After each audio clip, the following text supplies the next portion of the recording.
Hey everybody, welcome to Love and Relo, the voice of the relocation industry. I am your host, Ben Cross, and I am so blessed and honored to be here with my friend Sandy McKinney, Vice President of Business Development, Weichert Workforce Mobility. Sandy, how are you doing today? I'm doing awesome, Ben. How about you? I'm fantastic. Thank you so much. It's so great to see. Normally, I would be catching you at some DRRC meetings and some Right. CRC meetings and things. Um, Absolutely. it's been too long, Sandy. It's way too long. We're all missing each other, aren't we? We are, but I feel like I can see the light at the end of the tunnel. I'm vaccinated. I'm ready to go meet some people. I don't know if they want to see me, but I'm ready to see them. Absolutely. Me too. I'm ready. Do you think when's the next time you think you're going to be getting out and going to any conferences? You got anything on the horizon I yet, don't Sandy? know. They're talking about some meetings in the fall and definitely for those, but I think that there's some discussion with some local meetings in Chicago in June and maybe July. I think I may be taking that trip up there. I live in St. Louis, and so I think I'm going to be heading north.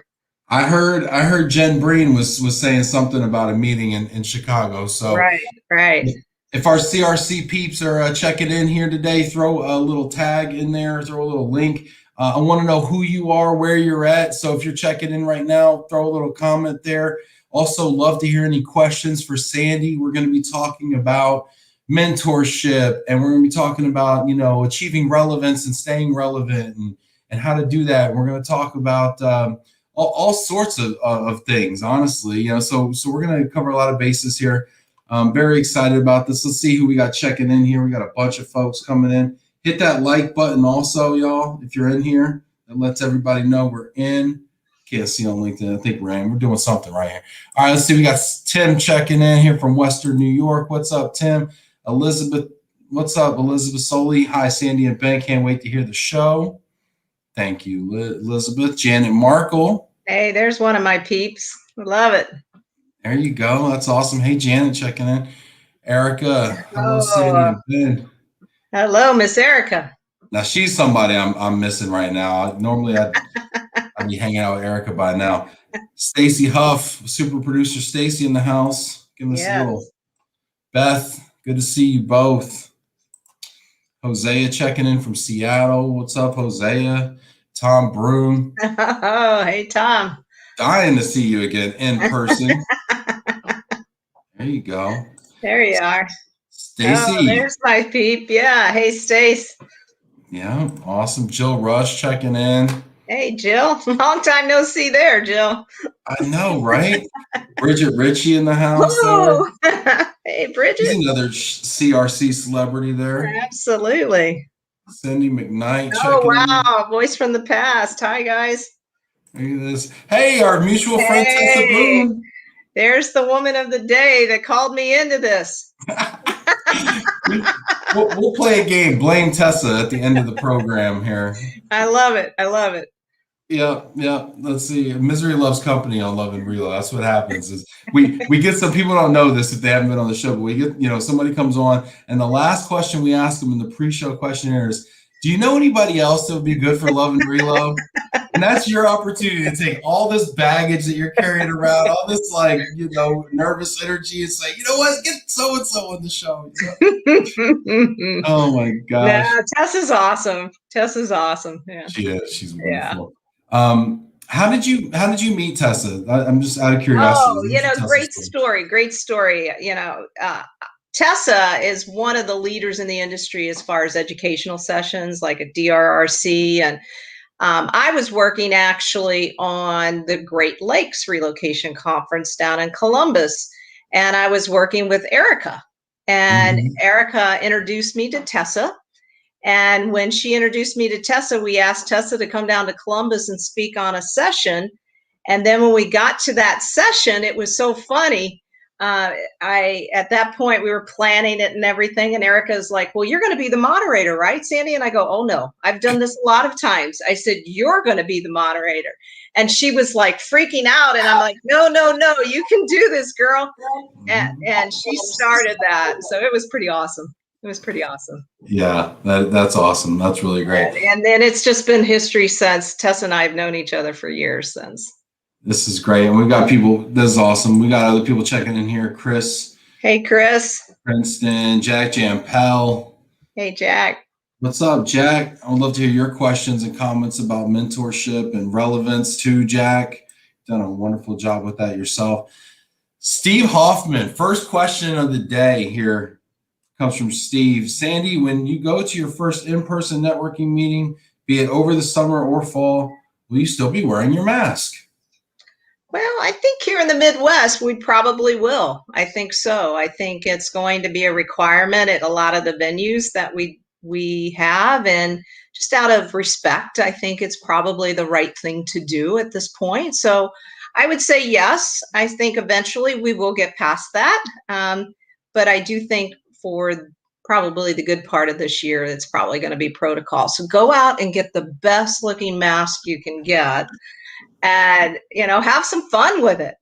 Yeah, I agree. It's kind of out of respect. It's good, but it's great that hopefully we'll get started on some summer events. So I bet a lot of these events are going to be outdoors. Yeah. It's a nice dip your toe in it kind of environment, which is great. Absolutely. This is great. We got over 50 people and climbing on LinkedIn right now. It's wonderful. A lot of people coming out to see us, Andy. Got a bunch of people on Facebook as well, like our friend Janet Turner from Central Florida, who's also done an amazing job, reinventing herself and everything. So I'd love to talk a little bit about, relevance. How do we achieve relevance? How do we regain relevance? How do we, this is something that I talk to people all the time in this industry. Right. Before we get there, though, I want to learn a little bit about you. For people that Sure. don't know, Sandy, your story. How did you get into global mobility? Well, like most of us in this industry, I just kind of fell into it. I don't think we ever go to school and say, we're going to go into relocation and mobility. So I was fortunate that I actually grew up in Miami, Florida, and my dad was transferred with Emerson Electric to St. Louis. So that's how I got to the Midwest. But the challenging part of that was I was 17 when that happened.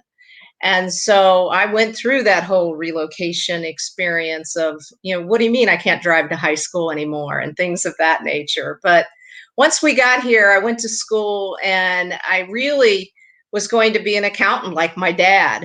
And I ended up graduating in a year where the unemployment was very high. And I ended up at a small relocation company in St. Louis. And I ended up just kind of as a manager trainee. And that's where my career started in 1983.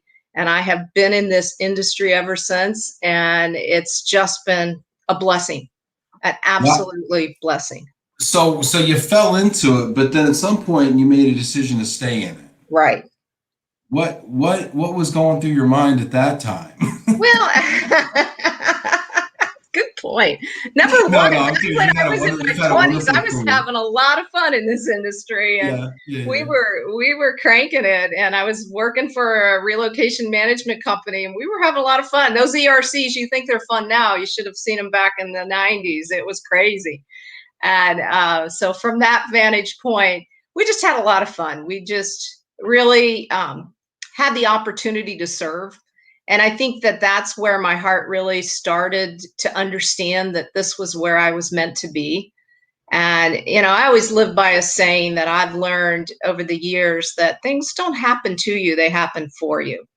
And coming into the mobility space when I was young and growing up and being immature and not understanding business, but my dad always said, you don't even know how good you have it, girl, at those relocation companies and all these things that I was having so much fun at.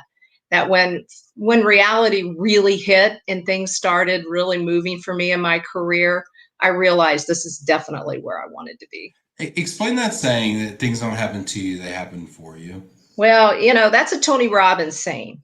And he believes that basically when life is happening, it's happening for you instead of to you. So all the challenges, all the potential failures, all the, let's just say, unexpected things that come up in life, that when we look at them through the lens of this is happening for me. This is happening for my perseverance, my growth.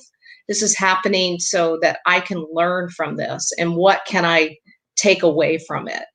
And I tell you, this whole year has been such a challenge for all of us in the uncertain times of things. But the one thing that I absolutely know for certain that 2020 and the pandemic did for Sandy McKinney is it gave me the opportunity to really understand more of my purpose.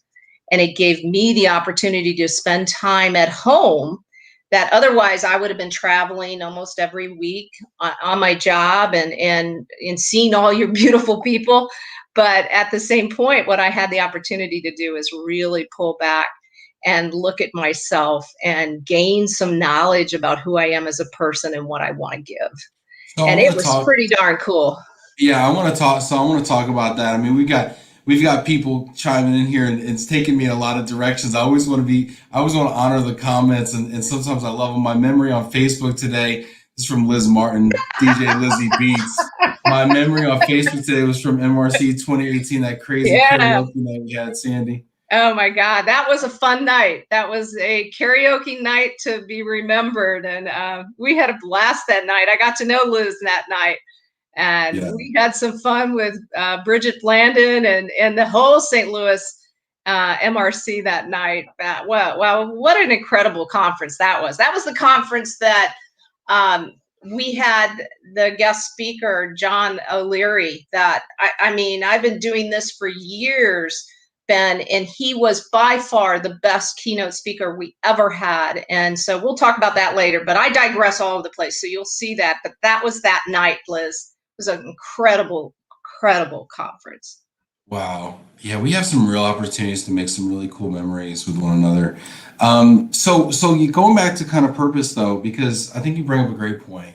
2020 was terrible for obvious reasons, but if you look at what we learned, and I think this is a word that came up in pre-production, the gifts that it's given us. Mm-hmm. What were some of the gifts that 2020 and the pandemic gave you, Sandy? Well, it was interesting. When the pandemic first started, I was on a pretty good run. I joined Weichert 3 years ago. And I'd had a great career and worked for a couple other major RMCs. And when I came over here to Weichert, it was kind of destiny at that time.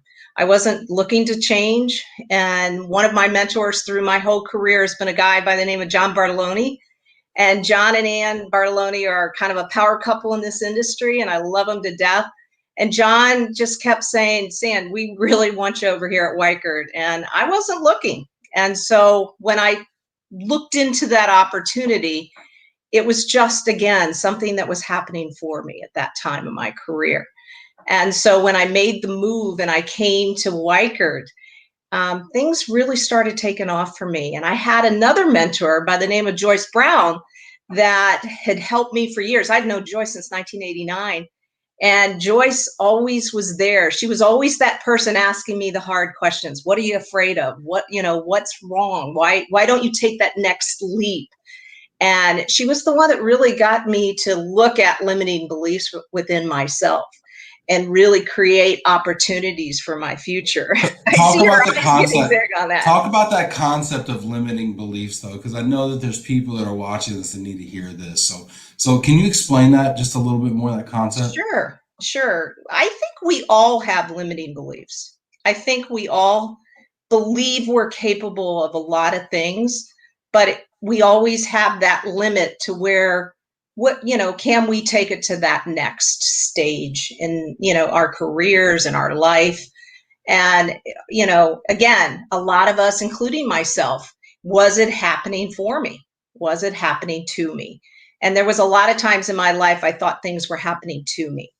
And when I could remove the limiting of belief, I'll give you an example. There was a time when I was very successful in sales, and I had sold a lot of accounts, but they weren't big accounts. And so I was always, okay, I've got this down. I can really be successful in my career. And then I changed companies and I went with another company, and I was very close to signing my first mega big account. And this was probably 20 years ago. And this same mentor, Joyce Brown, looked at me and said, "What are you afraid of?" And I looked at her and I said, "I'm afraid I'm not going to sell that big account." And she looked at me and she goes, "You've got to get rid of that limiting belief. You have the credibility to do this. You're with the right company, et cetera, et cetera." And sure enough, I sold that account. And I never looked back. I never looked back. And for the people that I work with and I mentor, it's always about removing that limiting belief that you can do anything you want to do. And it's not just in our careers, it's in our lives.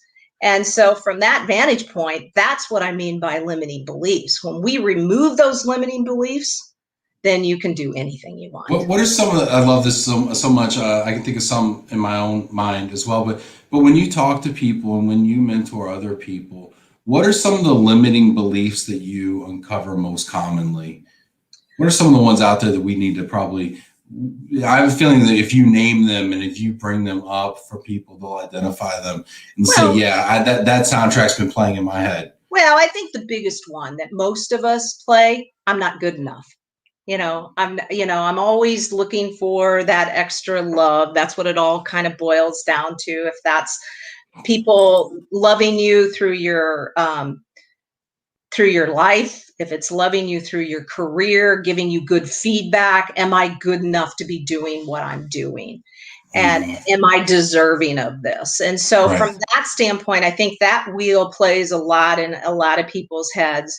And then as well, I think the next question is, not just am I good enough, but, do I have the skill sets? Am I smart enough?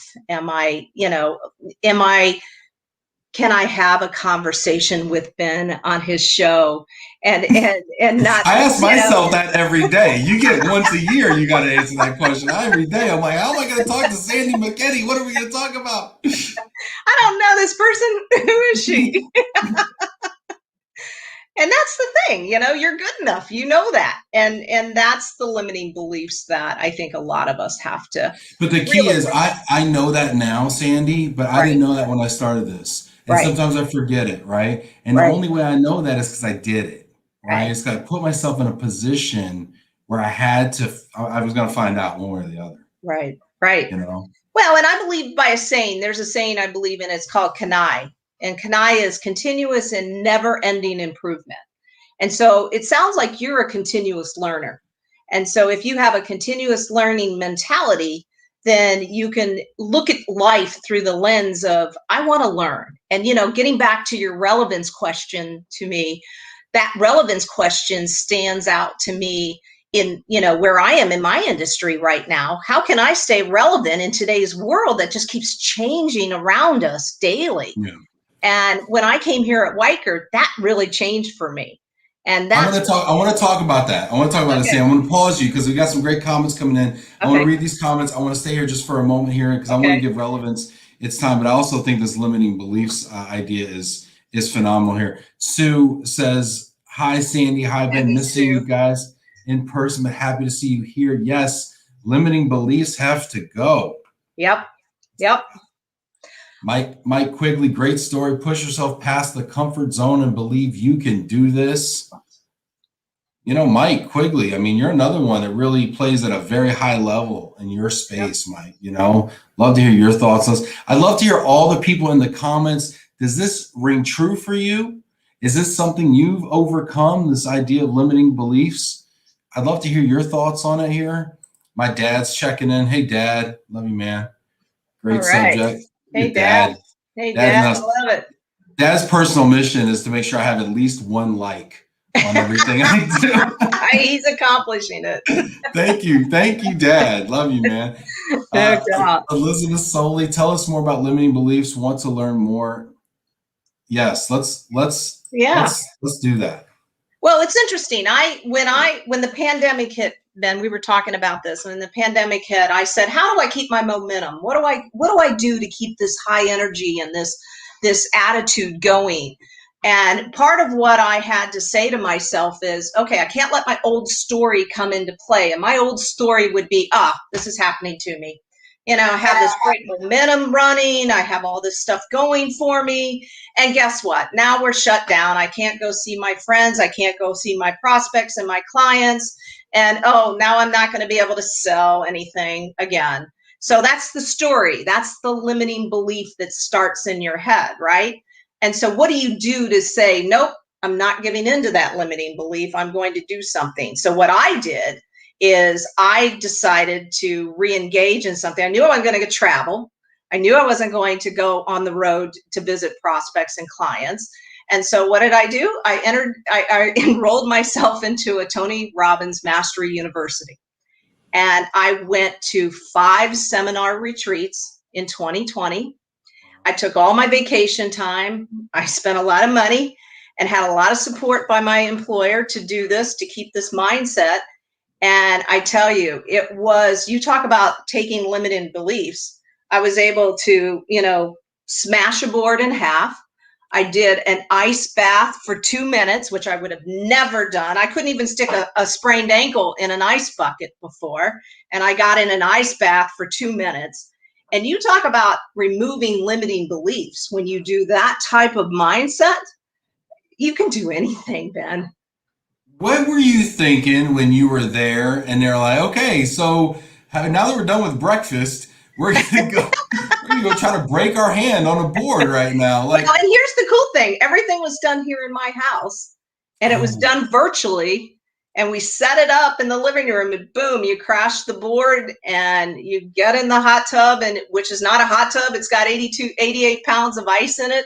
It was pretty cool. And it, you know, you talk about removing limiting beliefs and things. You can do anything. okay. I need to know more about this ice bath. Sorry, I'm gonna drill down. I'm drilling down on I don't know if you guys are interested in this or not, but this is where I'm going. Did you put the ice in first and got in, or were you in it Yes. and then they dumped ice in? And I No, don't know we which I'd put rather. water, like a third water, and then you put the ice in. And then they literally had you on, you were on you weren't, well, you were if you wanted to be taped. I moved it, but Yeah. bottom line, The only you thing know, worse than taking an ice bath is being filmed taking an ice bath. but I did film it. I did film it, but privately. Oh my But gosh. it was pretty cool. You got in it, and I mean, you had to just tell you. It took your breath away. It definitely took your breath away, and Oh it my. was pretty darn cool. But This is amazing. People are loving this right now. This is great. Thank you for sharing this.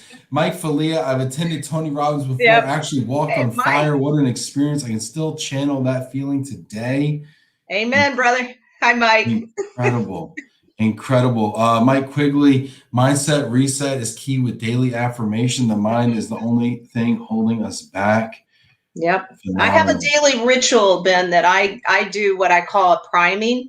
I do a 15-minute priming meditation every day that I visualize what my day is going to look like. And I have my top 3 goals, and my top 3 goals are not goals. They're already done. They are done.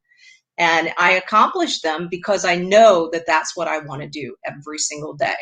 And then I get into I was talking to Stacy before we came on air here. You know, I had my hype music going because I've got my energy level up, because I got to have my energy going. I've got my rebounder, and you got to go at it and get some energy flowing. I love it. This is fantastic. I'm loving this right now. Everybody else that's watching is loving this. Hey, Bev. Bev's all about it. This Yeah. is great. Liz says this sounds like something on The Bachelor. You know what? Sandy, no matter what happens, you can always do reality TV, Sandy. Right here. This is your start. Let's do it. There we go. Oh my gosh, this is I don't wonderful. think this is what Tessa was talking about when she said have Sandy. I thought you were going to be in an ice bath, so I'm a little disappointed, to be honest with Yeah, you. me No, too. hit that like button, y'all. If you're all pumped up, if you're all pumped up about this, great. Look at this. People are setting your sankap. I can't even, Jackie. Can I get a phonetic on that, Jackie? Oh, this is great. Top 3 goals already done. Yes. Beautiful. Believe it to achieve Hey, it. Sandy. Hi, Sandy Cook. Yeah. All right. Isn't You this got to cool? believe it to achieve it. Yes. See, I've Mike's got my getting. peeps here. Ben, I got my peeps here. These are the people I hang with. What You do know they what? say? What do they say? What's the saying? That you are the average of the 5 people that you hang with the most. So those 5 people, think about that. And if that's the average of your weight, that's the average of your energy, that's the average of your success, that's the average of your mindset, whatever that is, that's the average of those 5 people that you hang with the most. I think my friends are skinnier than this, but I don't know. Maybe I need to get some more. Jack, we got to hang out more, Jack. As a mentor, we rejuvenate and build the confidence back up that we all already have inside of us. It just needs to be released from within. Yeah, Jack, that's awesome. We'll talk about mentorship here in a minute. But you know what? I want to stay on this. You brought up that great point about the average of the 5 people you spend the most time with. Unfortunately, some of mine are toddlers, which explains some things. But no, I want to know, how do you curate those people in your life? That's a really good point. And one of the things I learned from Tony Robbins was the fact that you have 2 things. You have your left hand and your right hand. And your left hand are basically your friends and your family and all the people around you. So your kids, right, Ben? Yeah. Your right hand now is that circle of influence that I call it, okay? Now that right hand is the people that really get you. They're the people like the Mikes and the Sandys and everybody, Janet's that I'm just talking to. They get you. They're they walk with you every day. Mm-hmm. All you can do is talk. When it comes to this type of mentality, you talk to that right hand. You just love that left hand. So that left hand, you just love them and you care for them and you role model them. But you don't talk to them. It's hard to talk. Well, no, you don't talk this with them. I know. You don't talk. You know what I'm saying. I know what you mean. Yeah. No, I like that. That helps me because I was sitting with my wife. My wife and I celebrated our 11th anniversary this week. Oh, congratulations. And we were having a couple drinks, maybe more. And we were talking about a couple people in our life, right? And there were people that were right-hand people, but they weren't, honestly, maybe they probably shouldn't be anymore. Right. And so we were kind of talking about that. And then I was like, but the thought of the 2 hands, because I felt like they were family. Right. And I'm loving them because it's in my commitment. It's in my. Well, there's nothing wrong with loving them. So maybe I'll put them in my left hand. Maybe I'll put them in my left hand. There's nothing wrong with them. My purpose in life, Ben, is to, and I know this, I say it every day, multiple times. I see, hear, feel, and know the purpose of my life is to be love and compassion, to create top 5 experiences, and to do inspirational, healthy work for myself and others. I know that in my heart. And so that's where I'm saying about the love in that hand. You can still love those people. They're still part of your life. But when it comes to the energy of where you need to be and use it as a mentorship and have those top average 5 people, that's the other hand. Wow, that's really powerful. Love to hear what you think about what Sandy's saying here. This is wonderful. You really got me thinking here. Chris says you will never be average, Sandy. Thanks, Chris. Well, you're the average of 5 great people, I'm sure. Look at this. She's slapping hands on her desk and all. I'm awake. What? I'm awake. Stacy, I'm so lucky to have Sandy as one of my right-hand people, one of the best mentors I have. Well, and Stacy's been great. And Stacy has been one that reached out to me a while back, Ben, and asked me to be a mentor of hers. And we've been working together for a number of years now, and walked with her through some really interesting times, both personally and professionally.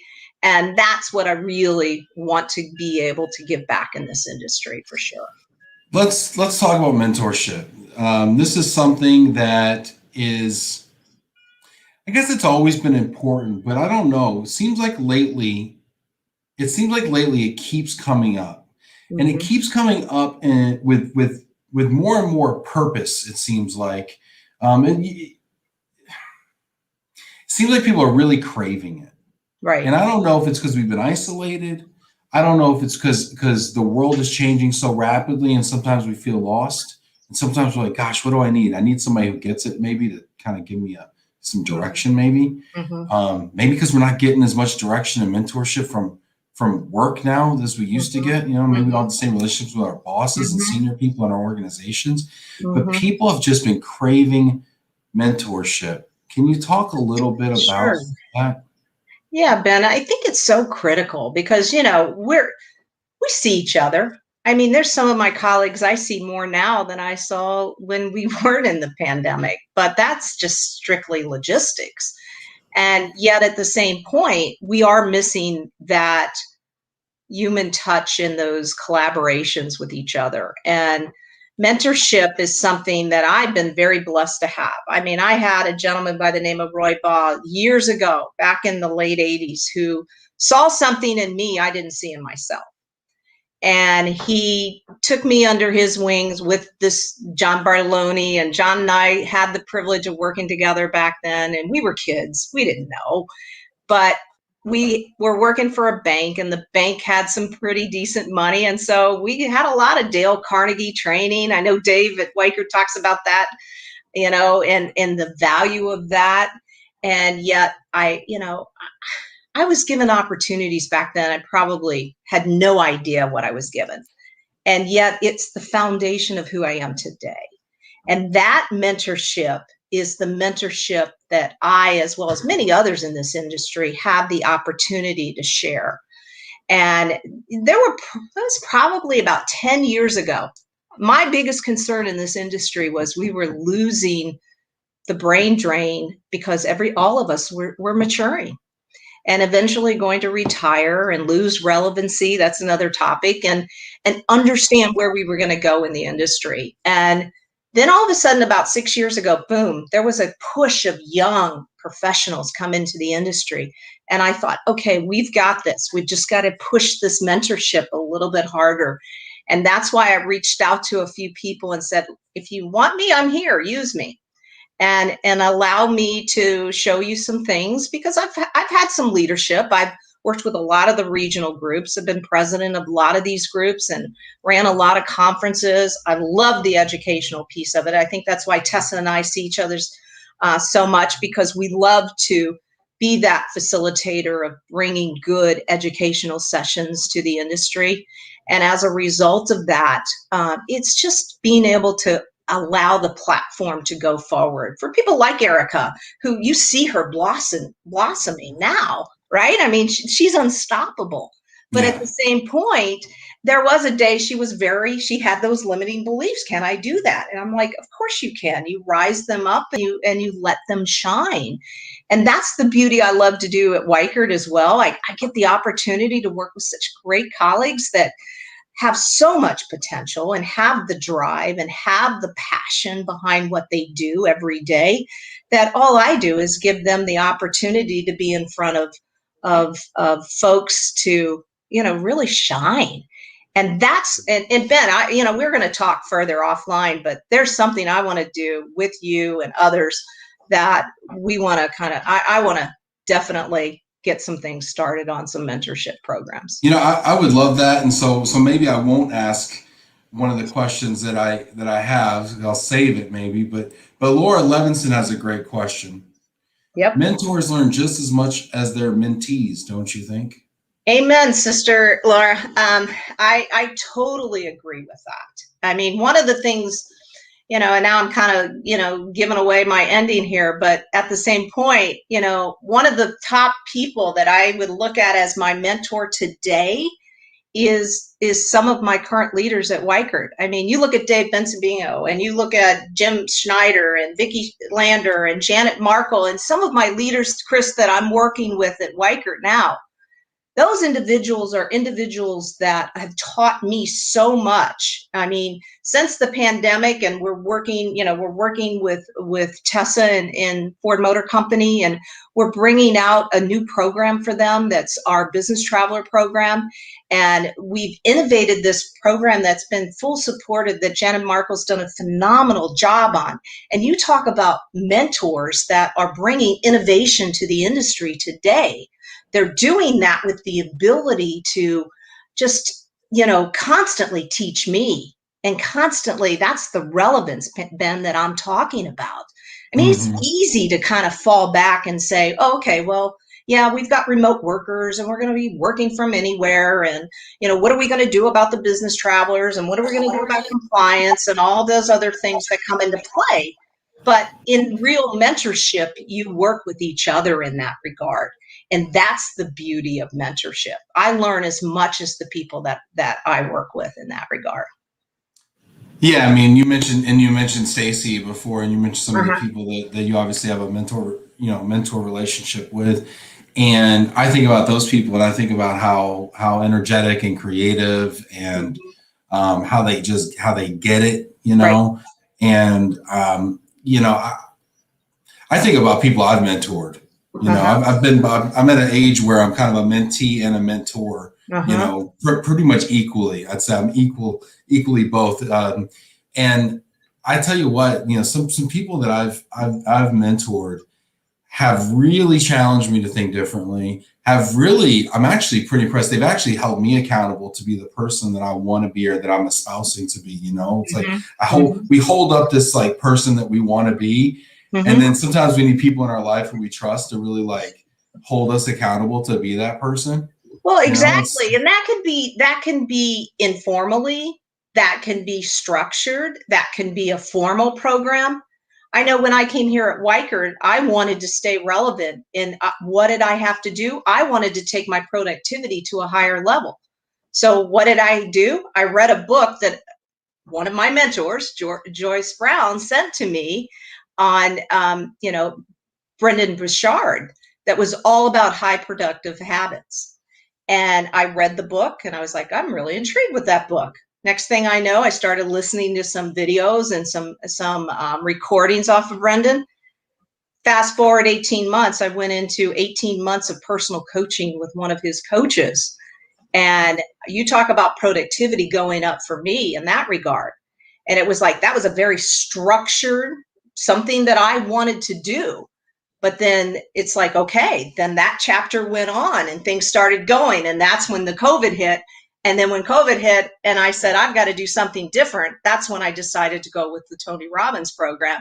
And now today, Ben, I'm on one-on-one coaching 3 times a month with a coach. Wow. So it's just part. But that's the beauty of it, though. You learn every single time, because you just don't know what's going to happen the next time that you're in that environment. Yeah, I love it here. Gary Connolly's looking forward to your MERC, your Merck session tomorrow. Gary. Yeah. Erica Burton's loving the love. What's up, Erica Burton? And another picture of her on an island somewhere. She's out of the water. Isn't she incredible? Ron Martin. Hey, Ron, how are you? Yes. Elizabeth wants to know, what was the name of the book that you mentioned? What was the name of the author? Brendan Burchard, High Performance Habits. High Performance Habits. Yes. I think Stacy might be able to find that. Yeah. All right. Awesome. Let's see here. Oh gosh, we got great questions. Oh goodness, where do I go with this? Chris says, don't forget the first mentor was Athena, who's the mentor to Telemachus when Odysseus went off to the Trojan War. That's Chris. All right. Thank you, Chris. I appreciate that. I feel like I owe the university for some credits now. Janet Turner, what drives Sandy? What drives you? That's a great question. That's a great question. Honestly, what drives me right now is the ability to serve. I have had a fantastic career, and honestly, my relevancy and my new life of what has happened with Weichert here in the last 3 years has probably prolonged my career. And I've been in it now 38 years, so it's been a great career. And I've met some awesome people through those years and lifelong friends. But I'm not done. I'm nowhere near done. And so from that vantage point, what drives me every day is the ability to serve, create opportunities. And the number one thing right now is the compassion and love that I feel for this industry. And I feel for so many people in this industry. And I also, at this point, I really want to give back. And my coach told me 2 months ago, Sandy, wait, it's not time to do that yet. And And then when Tessa called me out a couple of weeks ago, and I said, well, what am I going to talk about? I go, well, maybe it's time to talk about this mentorship. That was the universe speaking to me. And basically at that point, that is why I want to talk about really formalizing this. I love it. And Janet says, Janet Markle, count me in on the mentorship platform. It's essential for us to grow the next leaders in this industry. Why don't you tease this idea just a little bit here, Sandy, for us? Yeah. Well, the idea that I've had is, and originally, because I'm really passionate to help women, young professional women, grow in sales and in the industry. But I was also talking to Tessa and a few other people the other day, and I was like, why am I limiting that to just women? Because there were a lot of men that helped me in my career. And so from that vantage point, I've taken off those limiting beliefs and said, no, I'm going to open this up to young professionals in this industry that truly want to advance in sales and really in the RMC space, because we are a mature space. We're going to say it that way in the sales arena for most of us.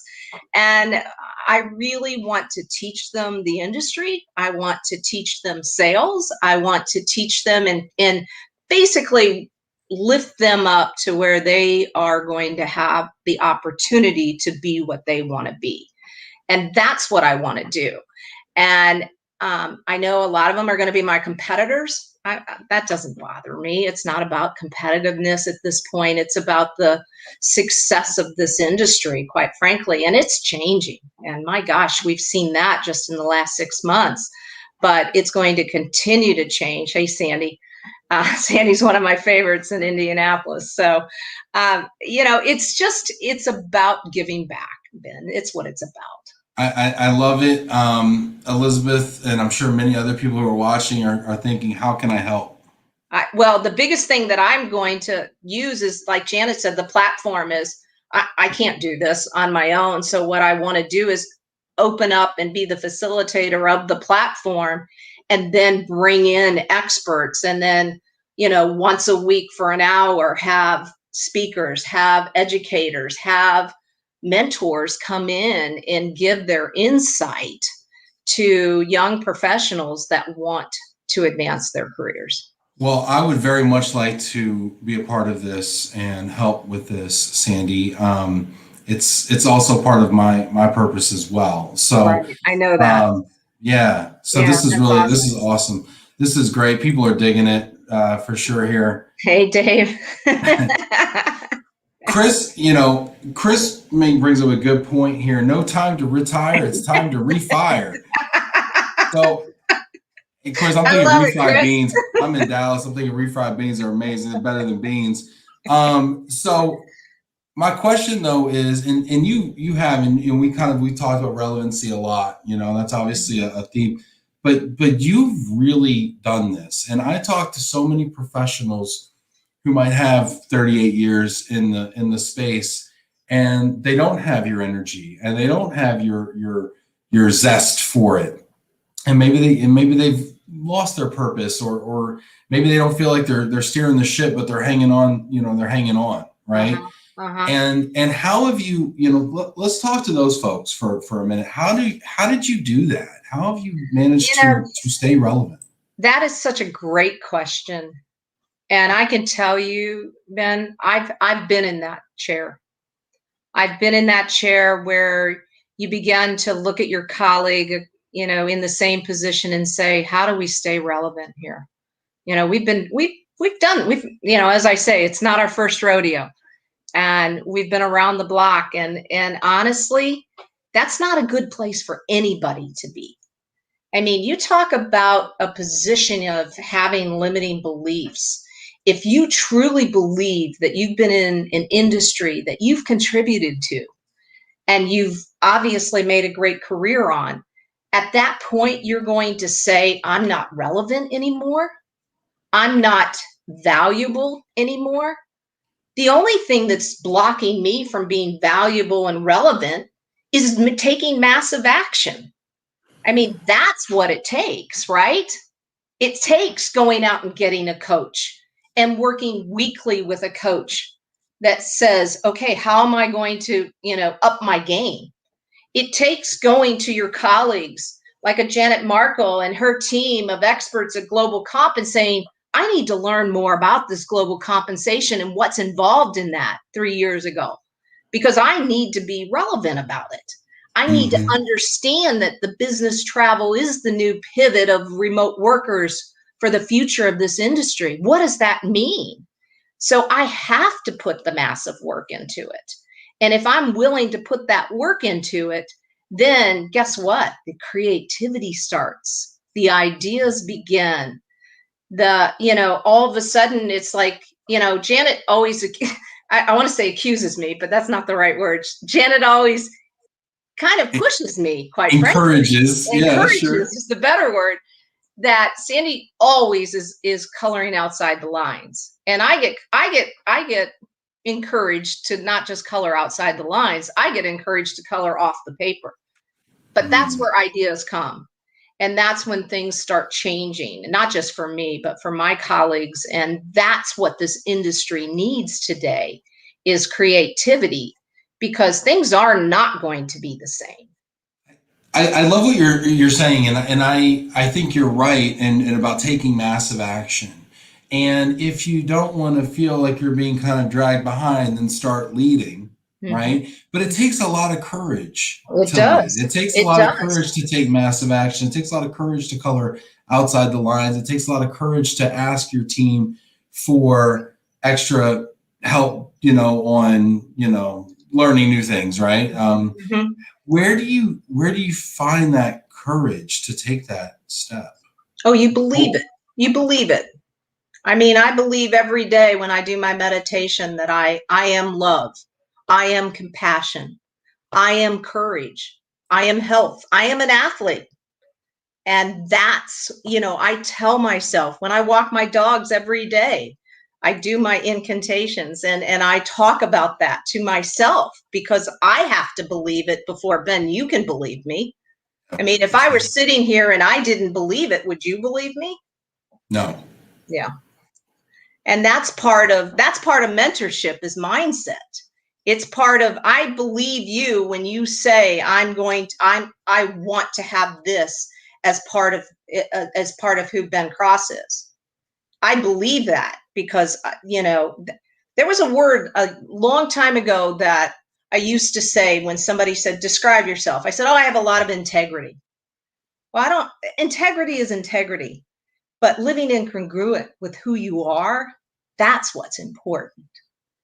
So you have to find out who you are. And that's the massive work that you have to do.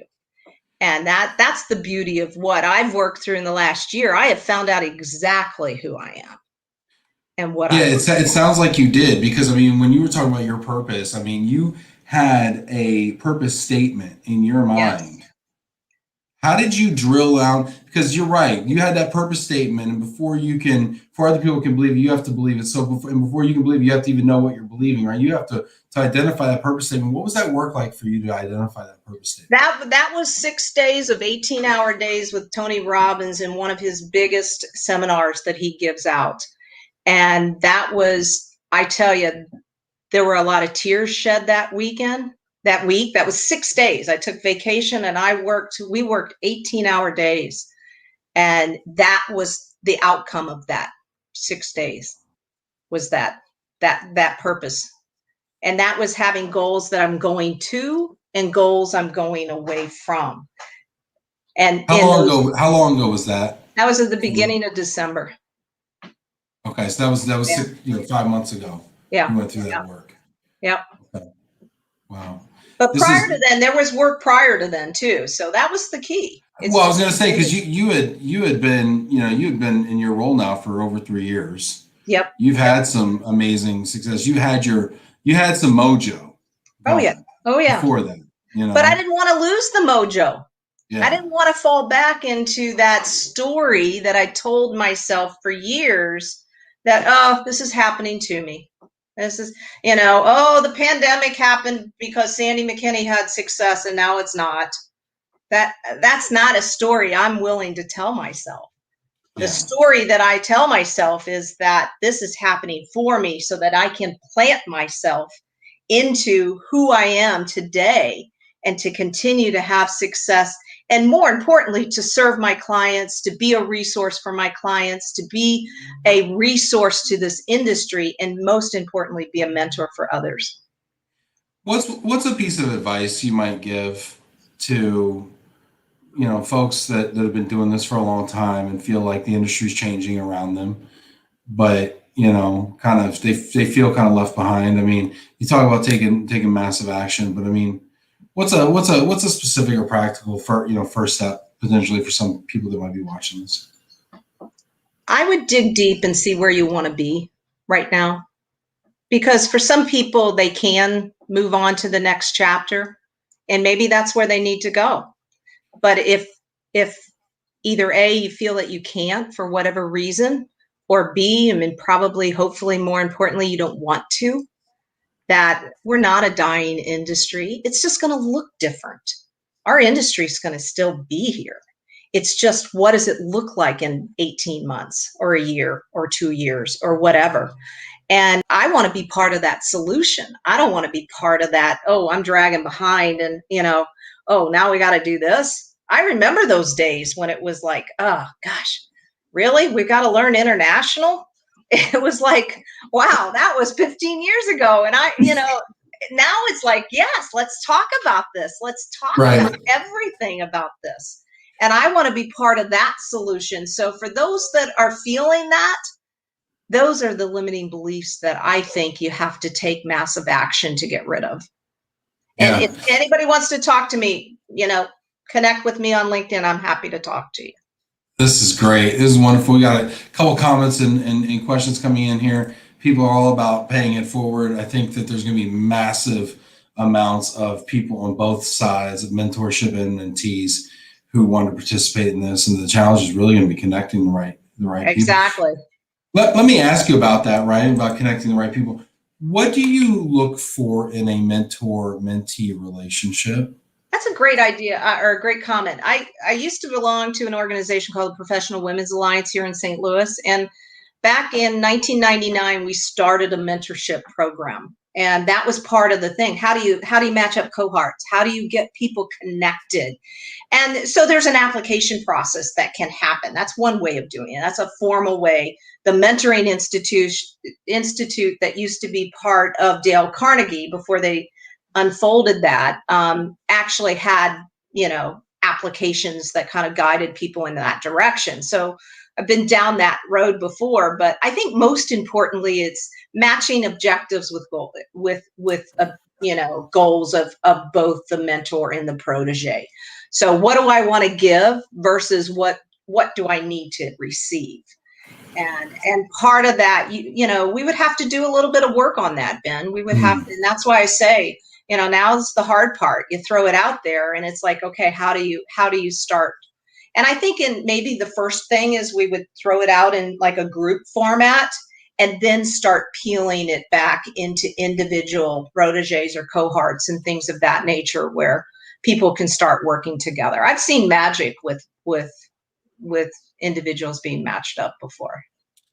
Yeah, it sounds interesting. It's also something just to kind of plug the Global Mobility Club on Clubhouse. It might be a great room. It might be a great room idea to kind of talk through how. I saw that. Yeah, with Jack. Yeah, I did see that. Yeah. Jack actually has a great question here. Jack Jampel, would you agree that part of mentoring younger professionals would be to recognize certain high potentials within certain unique skills to provide advice, guidance on potential careers outside mobility? I think yes. I think part of that is, where individuals feel their future lies and, at what direction does it take? I mean, for 5 years, I worked with I have like 39 nieces and nephews. And with that, we started up a young professional morning, what we called mastermind club. So at 6 a.m., they were on that call. It's tough to get 20-some-year-olds on a 6 a.m. call. It's tough to get me on a 6 a.m. call, to be honest with you. But part of that, Jack, is that yes, you do need to talk to these young professionals and see where they really want to go and what, their skill sets are. But most importantly, where they, I always say this, I said this to a group the other day. We were talking to elementary kids about, careers, and it blows my mind. We're talking to elementary kids about careers, but it was a virtual career fair. And one of the questions they asked was, well, what do we do and how do we get there? And part of it is, don't set yourself into this. It has to be this. Because if I had done that, I would have been an elementary school teacher back in the day when I was in high school. And here I am, a salesperson in the mobility space, 38 years later after graduating from college. I would have never guessed that. And that's why we can't just kind of say, this is the way it's going to be. So I think there's a lot of opportunity there. Yeah, it's so funny. I was going to be a high school English teacher, right? I know. And then I became a salesperson in the moving industry. And Jack, to your question there, this reminds me of a conversation Jack and I had probably a year ago. He says, why are you in the moving business? He's like, have you ever thought about that? Like, because I guess he had seen some, high potential traits in me. He's like, what are you doing? And then here we are, right? So I listened to him, I guess. But, I think the most important thing about the high potential is I just hope we do get back in some offices so we can see those high potentials, because it's hard to see it in this atmosphere and really understand those folks. And, Tessa described it the best way. It's kind of not just the me mentality of going back to work. It's the we being the collaboration of that and seeing the potential in your colleagues and things of that nature. And I think that is so critical in today. Yeah. Liz giving Jack a shout out. Jack's done a great job mentoring people. This is great. Denise, yes, helping people see their strengths and passions is so important. Hey, Denise. That's a great segue into our top 5. Sandy, you ready to do a top 5 with me? I'm ready. I've talked about most of them. All right. Stacy, let's, we got a couple minutes here. What's your top 5 today, Sandy? Well, my number 5 is Roy Baugh. Man, he's the guy that just took me under his wing, and he said, come on, girl, you've got something that I don't know what it is, but we're going to go. And I was a shy little girl at that point. And I'm just forever grateful to that man for seeing something in me that I didn't know. You know what, though? Okay, so I want to talk about that just for a second, okay? Because I think it's amazing. He saw something in you, and he just kind of took, just said, come on, you're gonna do this. But sometimes you see things in people that they don't see in themselves. Absolutely. And if they don't see it, or they don't want it, or whatever that disconnect is, that can be a real challenge. Yeah. Can't it? Absolutely. And, and I could put my parents in this same boat with Roy. I mean, my mom was a hardworking nurse for years. For 48 years, she was a nurse, and she worked every day. And from that perspective, she taught me hard work. But what my dad taught me is to do the right thing. And my dad taught me that not only hard work, but do the right thing and have fun with it. And he gave me my sense of humor. So my parents and Roy was about my parents' age. So they took me, and they saw something in me, obviously, that I'm just forever grateful for. Lovely. Let's do number 4. 4 is John. I talked about John. John. I put John in there because John and I have been lifetime friends since 1989, and he's the reason I'm at Weichert. He's the reason I had that rebirth 3 years ago. They gave me the relevancy and gave me this new opportunity here at Weichert that I'm just excited, because if John had not come knocking, I probably wouldn't have came. And John is a special friend of mine, and his wife Ann. They've just recently retired, and I couldn't be happier for them. But just somebody who, it was funny. I was John's boss. John was my boss. And then this time we worked together for the 3rd time. We looked at each other and said, let's just be colleagues. So that's awesome. That's great. Number 3. 3. All right. 3 would be Joyce Brown. I talked a little bit about Joyce being a mentor of mine. I met Joyce in 1988. And she was an individual that was in sales for years ago. And some of the people that have been around a while know Joyce. I worked with her at Altair. I had the end of her career. We finally worked together. And she was somebody who really taught me about the universe. She taught me about visualizing things in life and how things really can come true if you manifest them for yourself. And from that vantage point, my life changed dramatically after I did a lot of work with Joyce on that. And she was ahead of her time. This one, she's still the neatest lady, and she was always ahead of her time and doing things that were just off the charts. What do you mean she was ahead of her time? I'm curious. She started a seminar called Born to Be Me, and it was truly about being who you were. And her and I and some of our friends, we went through this together, and we traveled all over the country and went to different spots. And it was just an experience of really understanding and visualizing who you wanted to be as an individual. And this was done, this is done a lot now, but it wasn't done a lot back then. That's awesome. That's wonderful. Number two, Elizabeth Mannon. Elizabeth is my financial advisor. She's a good friend of mine. And Elizabeth is somebody, and where's my little thing here one of the things that she said to me that I got news on an account that I didn't get. And so she gave me this little thing that says, never let the fear of striking out get in your way, Babe Ruth. And Elizabeth is somebody who, when I really need pumped up, I go to Elizabeth, and she's the one that's always going to, give me the truth, if you will. I love that little trinket there, because Babe Ruth led the league in home runs, but he also led the league in strikeouts. Strikeouts, right? Exactly. And I'm a big baseball St. Louis Cardinal fan, so got to get that baseball in there.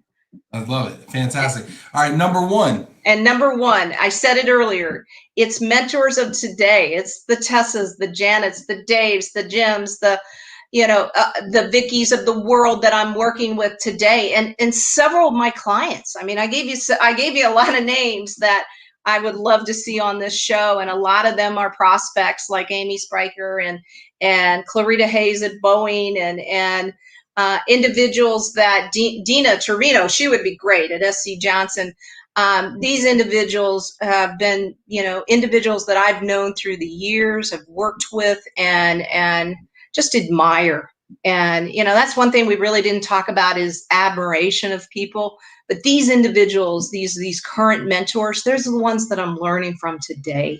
They're the ones that, allow me to innovate with them, allow me to continue to be creative and to take massive action with. And I couldn't be more blessed to be where I am today with the team of people that I work with. And I'm over the moon to be here today. So my cup runneth over for sure, Ben. That's fantastic. Sandy, it's been great having you here today with us. Thank you. And we are going to talk offline in the green room, per se, a little bit about how we can put this mentorship platform together. I want to also thank everyone who tuned in and took time out of their day to be here with us to make our show a little bit better. So thank you to everyone out there. Thanks to everyone who got active in the comments. Hit that like button. Let's give a little virtual round of applause to Sandy in the comments there. Hit that little green applause button. Want to also let you know we've got some fantastic folks coming up this week. So that's awesome. We are not on tomorrow, but we're going to be on Wednesday and Thursday. We've got Chris Benson and his colleague coming on from Bristol Myers Squibb. We've got an Arpin Van Lines driver, Steve Meyer, is going to be on, and those drivers are always interesting, always have a great point of view. So we got some great people coming on. But I wanted to Sandy, I wanted to give you the final thought here. Do you have a last word that you'd like to share with the folks who are watching today? I think the big thing that I'd like to leave everybody today with is believe in yourself. Believe in the fact that you can live with passion, you can have energy, and as I tell every young individual I ever work with, dream big. That's nice. I love it. That's fantastic. Dream big, everybody, and we will see you soon. Thanks, everyone. Take care.